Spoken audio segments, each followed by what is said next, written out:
부동산 투자를 처음 공부한다면 0에서 다시 시작한다. 그때 어떻게 할지 좀 알려주실 수 있을까요? 보다는 좀 더 나의 기초를 쌓기엔 적합하다고 주식을 처음 시작하고 싶다 하면 ETF를 좀 많이 추천드리는 편입니다.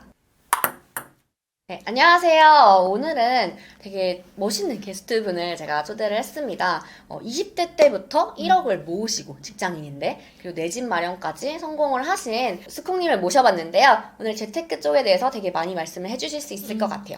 자기소개 조금 부탁드릴게요. 네, 안녕하세요. 저는 수콩재테크 채널을 운영하고 있는 재테크와 그리고 자기계발에 관심이 많은 수콩이라고 합니다. 저는 20대 때 1억 이상의 돈을 모으면서 내 집 마련을 한 케이스고요. 지금도 여전히 주식과 부동산 그리고 재테크 공부를 꾸준히 해나가고 있습니다. 만나게 되어서 반갑습니다. 저는 진짜 깜짝 놀랐던 게 이제 20대라는 되게 어린 나이부터 되게 1억을 모으셨다는 게 진짜 사실 쉽지 않잖아요. 그래서 그렇게 일찍부터 재테크에 관심을 갖게 되신 이유가 뭘까요?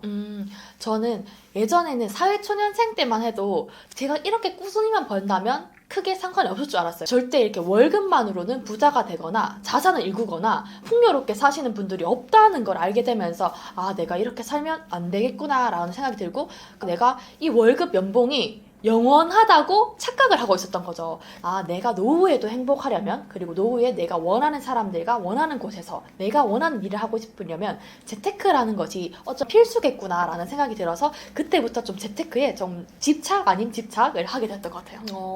너무 대단한 것 같아요. 일찍부터 깨닫고. 저는 제가 직장인이었을 때 사회초년생 생각해보면 막 신나게 펑펑 돈 쓰느라 사실 저는 그런 생각 못 했거든요. 옷 사고는 것도 너무 좋아하고 쇼핑하는 것도 너무 좋아하고 해서 돈을 잘 못 모았었는데 수콩님은 어떻게 이렇게 종잣돈을 빠르게 모을 수 있었는지 그 비결을 좀 알 수 있을까요? 네, 내가 그렇게 소비에 대한 욕구가 큰 사람은 아니에요. 아무래도 뭔가 물건 아니면 뭐 화장품, 옷보다는 좀 먹는 것에만 욕심이 많은 그런 사람이었는데 제가 좀 빨리 모았을 수 있었던 비결이라고 한다면 첫 번째가 철저하게 지출 관리를 했어요. 뭐 뻔한 소리를 할 수 있겠지만 가계부는 무조건 사용을 해서 저는 딱 그 생활비 안에서만 지출을 하고 어떻게 해서든 그 방법을 찾으려고 했었고요. 그리고 두 번째는 제가 저축률을 꾸준히 높여갔다는 거. 처음에는 물론 50% 시작을 했지만 점차 높여져서 최종적으로 한 80% 이상까지 저축을 했던 경험도 있거든요. 그리고 마지막으로 세 번째는 저축뿐만 아니라 투자 공부도 함께 병행했다는 것이 돈의 액수가 빠르게 불어날 수 있었던 비결이 아닐까라고 생각을 합니다. 와, 근데 저축률을 80%까지 하시다 해서 진짜 너무 대단한 것 같은데, 그 가계부 얘기를 아까 해주셨었잖아요. 가계부 쓰시는 방법에 대해서 조금 더 자세하게 말을 해주시면 좋을 것 같아요. 뭐, 어플로 뭐 쓰셨는데, 사실 왜냐면 꾸준하게 그 기록하는 것도 되게 어려운데, 좀 가계부 쓰는 팁이 있나요? 보통 이제 많이들 아실 수 있지만 저는 그 위플 가계부라는 어플을 사용하고 있어요. 근데 뭐 뱅크 샐러드 사용하시는 분들도 있어가지고 그건 본인의 취향에 맞게 선택하시면 되는데 저는 일단 카드를 무조건 체크카드만 사용을 하고 있거든요. 저는 저의 지출을 확실하게 관리하고 그때 빠져나간 돈이 확실하게 알려면 그리고 내가 통장 잔액이 얼마인지 알려면 체크카드를 써야 한다고 생각하는 사람 중에 하나예요. 그래서 고정비 그리고 변동 지출비 뭐 누수 지출비 이렇게 해서 내가 한 3개월 동안 그냥 한번 써보세요. 써보면 내가 생활비는 이 정도 쓰구나. 한 달에 친구 만나면 대충 평균 이 정도 내네? 하면서 3개월 정도만 써보면 그 평균을 알 수 있거든요. 그러면 그것이 나의 그 예산인 거예요. 그러면 그 예산 안에서 한번 사용하려고 노력을 해보고 근데 처음부터 한 달에 30만 원을 사용하겠어. 이렇게 무리하게 잡기보다는 점차 조금씩 뭐 1, 2만 원이 좋으니까 조금씩 줄여가는 게 본인이 좀 더 포기하지 않고 꾸준히 할 수 있는 그런 방법이더라고요. 그래서 여러분들도 혹시 가계부를 쓰신다면 3개월 정도는 한번 나의 평균을 낸다 생각하고 한번 사용해 보시고 그 다음부터 조금씩 줄여나가는 게 좀 더 현명한 방법이 되지 않을까 싶어요. 네. 근데 진짜 사실 저도 뭐 가계부도 조금 써보고 뭐 지출 통제를 좀 시도를 해봤는데 이제 사고 싶은 게 너무 많아서 그걸 줄이는 게 되게 어렵더라고요. 근데 계속 이렇게 통제하고 막 참고 이러다 보면은 막 억눌려서 막 이렇게 하고 싶고 막 이럴 때가 있잖아요. 맞아요. 그럴 때 어떻게 좀 잘 지출을 또 관리해 나가셨는지 궁금합니다. 네. 근데 저도 보면 사람인지라 이렇게 막 엄청 짠테크하고 옥죄고 이런 거를 뭐 그렇게 하라고 감히 말씀 못 드리겠는 게 그러다 보면 포기하는 사람도 너무 많이 받고 저도 중간에 막 그러다가 한번 내가 이거 못 사? 내가 이렇게 버는데 이 정도 내가 못 먹어? 이런 식으로 해서 뭔가 부정적인 생각들이 막 이게 솟구칠 때가 있더라고요. 그렇게 내가 결국에는 내가 행복하고 더 잘 살고 이렇게 더 나누고 풍요롭게 살기 위해서 내가 지금 아끼고 벌려고 하고 그러는 건데 이 과정 자체가 행복하지 않으면 무슨 의미가 있냐 이런 생각이 들거든요. 그래서 저는 꼭 제가 반드시 정해주는 날이 나를 위한 보상데이, 뭐 일명 수콩데이라고 하는데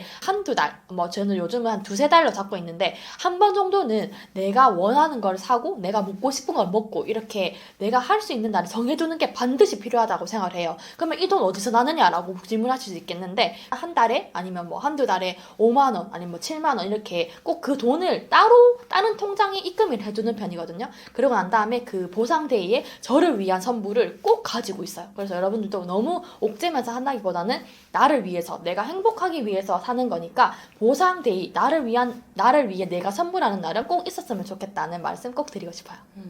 그리고 아까 저축이랑 또 투자 공부를 같이 병행했다고 하셨는데 부동산 투자를 처음 공부한다면 어떻게 하면 좋을지 뭐 0에서 다시 시작한다. 그때 어떻게 할지 좀 알려주실 수 있을까요? 저도 솔직히 말씀드리면 예전엔 저도 정말 초초초 군인이 시절이 있어가지고 솔직히 분양이 뭔지 뭐 주상복합이 뭔지 갭이 뭔지 이런 거 들어도 저게 뭐야? 무슨 단어야? 이렇게 한국말이지만 한국말 같이 들리지 않았던 시절이 많았어요. 근데 시작한다 하시는 분들이 있으시다면 책 영상보다는 책이 좀 더 나의 기초를 쌓기엔 적합하다고 말씀드리고 싶은데 그 이유가 영상은 솔직히 한번 들으면 한 귀로 술술 빠져나가고 크게 남는 것이 없는 것이 대부분이더라고요. 근데 책은 내가 한번 읽으면서 이게 있구나 모르면 즉시 찾아보기도 하고 생각을 정리해보기도 하고 이렇기 때문에 기억에 그 잔상이 오래 남는다고 생각을 하거든요. 그래서 책부터 한번 읽어보시는 걸 추천드리고 그리고 한 가지 더 말씀드리는 꿀팁이 있다면 저는 뭔가 방법론적인 뭐 예를 들어서 부동산 투자 어떻게 하는지 주식 투자를 어떻게 하는지 이런 방법론적인 책보다는 마인드에 관련된 책이 좀 더 좋았어요. 그리고 그 마인드가 탑재가 돼야지 내가 나에게 맞는 그런 투자법을 찾아서 잘 해나갈 수 있다고 생각을 하거든요. 그래서 마인드 관련된 책을 좀 더 먼저 접해보시면 어떨까라는 생각이 들었습니다. 그러면은 수콩님이 좋았던 탑3 부동산 책 딱 꼽아주실 수 있나요? 저는 그 부동산 책이라기보단 뭔가 마인드 관련된 책이 저한테 더 와닿았고 너무 좋았는데 첫 번째가 다들 아시겠죠? 근데 부자 아빠 가난 아빠 1, 2, 3주고요. 두 번째가 부의 인문학이란 책 그리고 세 번째가 레버리지라는 책인데 더 많지만 이 세 가지로 말씀드릴 수 있을 것 같아요. 그런데 저도 그런 마인드 책들을 되게 많이 봤는데 정작 또 부동산 투자로 잘 이어지지는 않더라고요. 맞아요. 그래서 그럼 그 처음 방법은 어떻게 하면은 좋을까요? 예를 들어서 제가 부동산 한번 설명을 드려볼게요. 저는 이렇게 했는데 일단은 돈이 얼마 들어가는지 가계약금, 계약금, 중도금 많잖아요. 뭔가 많잖아요. 근데 그런 게 많으면 일단은 저는 손품을 뭐 요즘 애플리케이션이 정말 많아요. 그래서 호갱노노, 뭐 아파트 실거래가, 네이버 부동산, KB 부동산 이런 앱을 다 깔았어요. 이렇게 항상 생각하는 게 습관이 돼야 되고 관심을 가져야 한다고 생각을 하거든요. 내가 지금 하락장인지 상승장인지 막 집값이 올라가고 있는지 내려가는지도 모르고 지금 뭐 경제가 어떻게 돼가는지도 모르는데 부동산을 투자한다는 거는 좀 어려울 것 같아요. 그래서 저는 항상 그 어플을 켜놓고 그 안에서도 뭐 그 주민들의 소식도 접할 수 있고 뭐 전세가율도 볼 수 있고 정말 자료들이 무료지만 사람들이 활용을 잘 안 하는 것 같더라고요. 그래서 길 다니면서 아니면 출퇴근길에 일단 집 주변, 회사 주변부터 임장이라고 막 말은 거창하지만 한번 둘러보면서 이런 분위기가 있네 하면서 메모도 해보고 사진도 찍어보고 부동산 소장님이랑도 이야기를 해보고 이런 것들이 굉장히 나한테는 큰 경험 그리고 기초를 쌓기에 너무 좋다는 거 말씀드리고 싶거든요. 혹시 그러면은 첫 투자는 이쪽으로 해봐라 라는 그런 게 있을까요? 부동산 투자에서? 그건 액수에 따라 좀 다를 것 같은데 처음 시작하시는 분들이라면 내 집 마련부터 한번 시작해보는 게 어떨까라는 생각이 들어요. 그러면 확실히 그 안정감, 거기서 오는 안정감이라든지 그 받는 느낌이라 해야 되나요? 그게 확실히 다르거든요. 그래서 내 집 마련을 한번 목표로 시작해보시고 그 이후에 뭐 조금 더 부동산에 대해서 지식과 견해가 넓어진다면 그 좀 더 딥하게 공부해보시는 게 어떨까 않을까라는 생각이 들어요. 그럼 처음에는 뭐 내 집 마련이니까 아파트나 뭐 네. 빌라 이런 쪽으로 많이 알아보면 좋겠네요. 아파트로 시작해 보시는 게 가장 보편적이기도 하고 내가 좀 쉽게 접할 수 있는 정보들이 많기 때문에 그런 점 추천드리고 싶어요. 그런데 이제 내 집 마련이라고 했을 때 사실 뭐 수도권 집값이 너무 올라가지고 특히나 이제 서울에 사시는 분들 같은 경우 그게 너무나 이제 멀게만 느껴지는데 네. 그 내 집 마련을 적은 돈으로 하려면 어떻게 해야 될까요? 우선 이게 어떤 답을 정해드리기가 되게 어려운 게 무조건 알아야 되는 게 내가 진짜 지금 현재 수중에 있는 돈을 모르고 계신 분들이 있어요. 모르면 얼마 정도 있을걸? 이지 정확하게 내 수중에 있는 돈을 파악하고 대출을 얼마 받을 수 있는지, 그리고 마지막으로 가장 중요한 게 대출이자 내가 이 원리금을 갚을 능력이 어느 정도 되는지. 그냥 무리하게 연끌, 소위 말해서 연끌이라고 하죠. 그러면 이 아파트를 내가 가지고 있는다고 하는데 불안해서 오래 갖고 있지 못하는 생각하거든요. 그래서 내가 이 원리금을 갚을 수준, 월급의 뭐 한 달 수입의 몇 %까지는 가능하고 50% 이상 갖고 가버리면 리스크가 있다고 생각하기 때문에 최대한 그런 정보에 대해서 내 예상과 그리고 대출 받을 금액과 그리고 원리금에 대해서는 따져보고, 그러면 아파트 금액이 나올 거예요. 내가 얼마 정도 이 선에서 맞출 수 있네 하면, 서울권 안 되면 경기권이라도 그 내 예산에 맞는 아파트들을 한번 리스트를 쫙 세워보는 거예요. 나중에 여긴 여기랑 가깝네? 아니면 여긴 상권이 좋네? 여기는 GTX가 있네? 이런 식으로 분석하다 보면 여기가 낫겠다라는 본인만의 좀 기준이 생길 것 같아요. 일단 내가 갖고 있는 거랑 활용할 수 있는 거를 잘 아는 게 제일 중요하네요. 맞아요. 내 집 마련 저도 아직 못했는데 말씀해주신 걸로 저도 이제 당장 해봐야겠습니다. 맞아요. 그리고 이제 지금 또 부동산이 사실 엄청 하락장이잖아요. 그래서 이제 많은 분들이 되게 걱정하고, 또 어떤 분은 또 지금이 기회다 이렇게 얘기를 하시는데, 맞아요. 지금 이 시점에서 어떻게 투자하면 좋다고 생각하시는지 수콩님의 생각이 궁금합니다. 지금도 마찬가지로 관심이 있는 사람이 기회를 잡는다고 생각을 해요. 하락장이니까 나중에 뭐 집값이 반등하면 사야지, 그 타이밍을 아무도 알 수 없다고 생각을 하거든요. 그러니까 제가 아까 말씀드린 것처럼 내 집 주변, 회사 주변이라도 둘러보고, 부동산 소장님이랑 저는 이야기하는 게 그렇게 어렵진 않았거든요. 가서 한번 이야기해보고 내가 이 정도의 금액이 있는데 이쪽 주변 뭐 금액대 이 정도의 아파트를 사고 싶다, 혹시 추천드릴 수 있는 만한 매물들이 있냐, 이런 식으로 한번 조금씩 그 물꼬를 터가면서 말을 해보는 게 굉장히 나한테 도움이 된다고 생각을 해요. 그래서 여러분들도 관심을 놓지 마시고 꾸준히 관심을 가지다 보면 언젠가는 그 기회가 나에게도 올 수 있다는 그 마음가짐이 가장 중요하다고 생각합니다. 부동산 소장님이랑 얘기하는 거를 막상 하려면은 또 마음에 막 부담이 있는 분들이 되게 많잖아요. 네. 뭔가 내가 이렇게 돈이 생각보다 없는데 뭐 막 무시하면 어떡하지, 막 별 관심 없으면 어떡하지, 이런 게 있는데, 그 부동산 소장님이랑 얘기하셨을 때 경험 좀 나눠주시면 좋을 것 같아요. 제가 한 가지 뭔가 팁을 드리자면, 저는 일단 딱 문을 열고 들어가면 일단 의자에 앉아버려요. 좋은데요? 왜냐면 그렇게 해서 하면, 이제 그렇게 하면 이제 수상사장님도 얘가 무슨 얘기를 할 게 있나 보다, 아니면 하면서 좀 더 저 얘기를 들어주려고 하시고, 저도 이렇게 앉아가지고 말을 시작하면 좀 더 잘 들어주시는 게 있거든요. 그리고 뭐랄까, 내가 여기에 공부하러 왔다는 티는 내면 안 되는 것 같아요. 왜냐면 부동산 소장님도 이게 어쨌든 거래가 이루어져야 부동산 소장님도 돈을 벌 수 있는 거고 그러잖아요. 그러니까 내가 부동산 소장님의 시간을 뺏어서 공부하러 왔다는 게 조금이라도 느껴지면 저 같아도 별로 이 사람과 말을 하고 싶지 않을 것 같아요. 그래서 내가 진짜 이 집을 사고 싶고, 내가 어느 정도의 돈이 있으면서 뭐 대출을 받아서 이렇게 뭔가 좀 더 구체적으로 얘기할수록 부동산 사장님이 갖고 있는 매물, 그리고 네이버 부동산에 올리지 않을 매물까지 가끔은 소개해줄 때도 있거든요. 그러니까 내가 가서 할 말이 없는데 어떡하지? 가서 무슨 말을 하지? 라기보다는 뭐 약간 동네 아줌마 생각하고 얘기해보자, 이런 마인드면 크게 두려울 게 없다고 생각을 합니다. 이 정도는 그래도 모아야 부동산 소장님이랑 같이 얘기를 해볼만 하다라는 어떤 기준이 있나요? 나의 금액과 그리고 대출을 얼만큼 받을 수 있는지를 좀 합해가지고 얘기를 드릴 수 있는 게 좋은 게, 요즘 왜냐면 경기도 이런 쪽은 뭐 1, 2억으로 살 수 있는 아파트는 거의 없잖아요.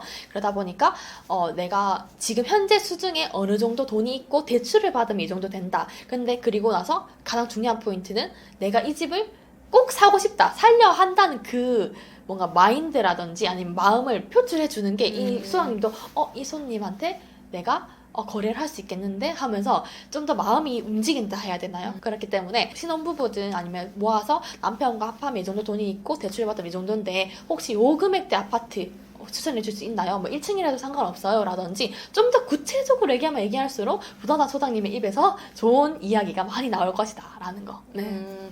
혹시 그러면 수콩님의 첫 투자는 어땠는지, 그 내 집 마련 어느 정도 모으셔서 어떻게 대출을 받아서 어떻게 사셨는지 조금 구체적으로 말해줄 수 있나요? 네, 저는 주택담보대를 받아서 했는데 그때 저는 한 2억 이상의 돈을 모았었고요. 그래서 주택담보대출을 받아가지고 원리금 저는 저희 수입의 한 30%가 안 됐던 것 같아요. 그때 받아서 경기도에 투자를 했고 그렇게 회사와 크게 멀지 않은 곳에 내 집 마련을 했습니다. 오늘 너무 멋있으신 것 같아요. 부동산 투자 외에도 다양하게 좀 투자에 관심이 있으신 것 같은데 또 어떤 투자들을 하고 계신지 좀 알려주시면 좋을 것 같습니다. 네. 저는 주식은 개별 주식과 ETF 투자를 하고 있거든요. 저한테 많이 이렇게 질문해 주시고 어떻게 했냐라고 물어보시는 분들에게 항상 저는 ETF를 많이 강조드리고 있어요. 그리고 저는 ETF로 주식 포트폴리오를 짜서 주식, 채권, 뭐 금, 현금 이런 식으로 나누어서 투자를 하고 있거든요. 근데 ETF에 대해서 혹시나 모르시는 분들을 위해서 정말 짧게 간단으로 말씀드리자면 세트 메뉴예요. 세트 메뉴. 그래서 내가 뭐 중국집에 갔는데 뭐 짜장면도 먹고 싶고 짬짜면도 먹고 싶고 골고루 먹고 싶은데 그렇게 먹기에는 너무 많잖아요. 비싸기도 하고 여러 개의 기업이 하나에 들어있는 그런 것을 ETF라고 하거든요. 그래서 저는 ETF로 이렇게 4가지 종류로 나눠서 포트폴리오를 짜고 있어가지고 그러다 보니까 한 개의 자산이 오르면 한 개의 자산이 떨어지기도 하는데 이렇게 헤지 효과가 되니까 마이너스가 되어도 크게 뭐 자산에 그렇게 타격이 없는 게 다른 자산이 올라주고 있으니까. 그래서 여러분도 혹시 주식을 처음 시작하고 싶다 하면 ETF를 좀 많이 추천드리는 편입니다.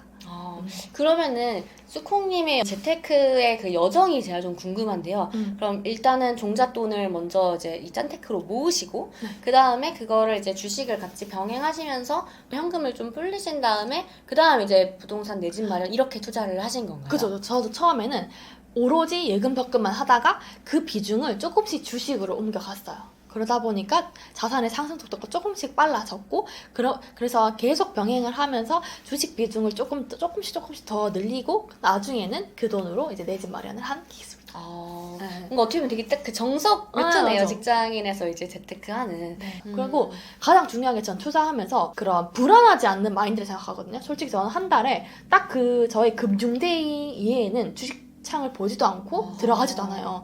왜냐면 이렇게 사놓고 불안해하는 거면 이 투자를 하면 안 된다고 생각해요. 근데 저는 딱 그날만 켜서 매수를 하고 그 이후에는 절대 보지 않기 때문에 항상 그렇게 내가 이 자산을 샀을 때 불안한지 안 한지 그리고 마음 편한 투자를 할 수 있는지가 뭐 관건이라고 생각해요. 되게 그 절제력이 대단하신 것 같아요. 그냥 적금이 적립식으로 가잖아요. 똑같이 주식도 적립식으로 그냥 꾸준히 모아가고 있어요. 이렇게 투자하면은 진짜 안정적으로 모을 수 있겠네요. 맞아. 네. 지금까지 너무 멋있게 재테크를 하셨는데 그래도 이제 수콩님도 되게 힘들고 이러셨을 때가 있을 것 같아요. 주로 제가 생각을 해보니까 언제 내가 마음이 가장 힘들었지를 생각해보니까 남과 비교했을 때가 가장 마음이 힘들더라고요.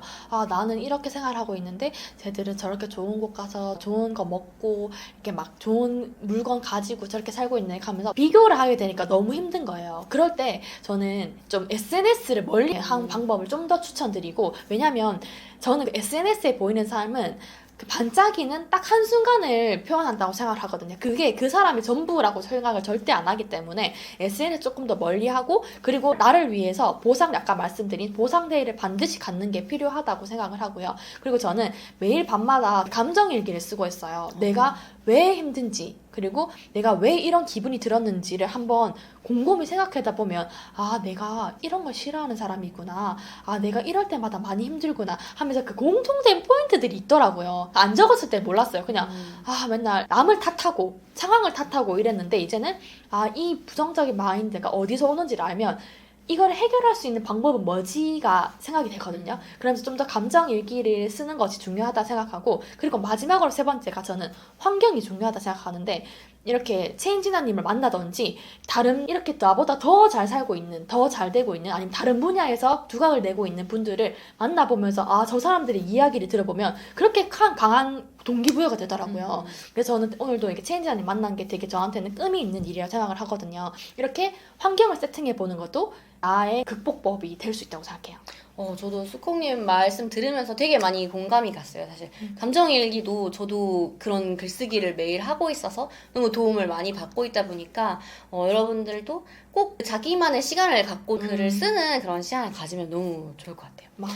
그리고 이제 마지막으로 2030 직장인이 재테크를 할 때 요거 하나는, 그러니까 이 영상에서 요 하나는 꼭 가져가라 라고 하시는 게 있을까요? 제가 꼭 말씀드리고 싶은 거는 남들이 다 했다고 해서 저도 마찬가지 제가 했다고 해서 덜컥 따라 하시는 게 아니라 내가 직접 한번 경험을 해보는 게 중요해요. 뭐 소액이라도 주식은 ETF 같은 경우도 되게 소액으로도 가능하거든요. 그래서 해보고 내가 이것이 나에게 잘 맞는 투자인지 아닌지 저에게 잘 맞다고 하더라도 누군가에는 맞지 않을 수도 있거든요. 그래서 꼭 내가 먼저 내 손으로 직접 해보는 그 습관이 필요하고, 그리고 제가 보니까 다른 좀 잘 되신 분들 그리고 부자가 되신 분들은 실행력이 정말 좋더라고요. 저 사람은 저거를 추천하구나 하면서 그거를 괜찮다 싶으면 한번 실행도 해보고, 아니면 가차없이 이렇게 안 하시면 되니까 꼭 실행력이 높은 사람이 되었으면 좋겠다라는 생각을 합니다. 그리고 한 가지 더 말씀드리고 싶은 거는 내가 왜 돈을 모으려고 하는지, 그리고 내가 얼마만큼의 돈을 모으고 싶은지, 얼마만큼의 부자가 되고 싶은지를 한번 적어보는 게 중요하다 생각해요.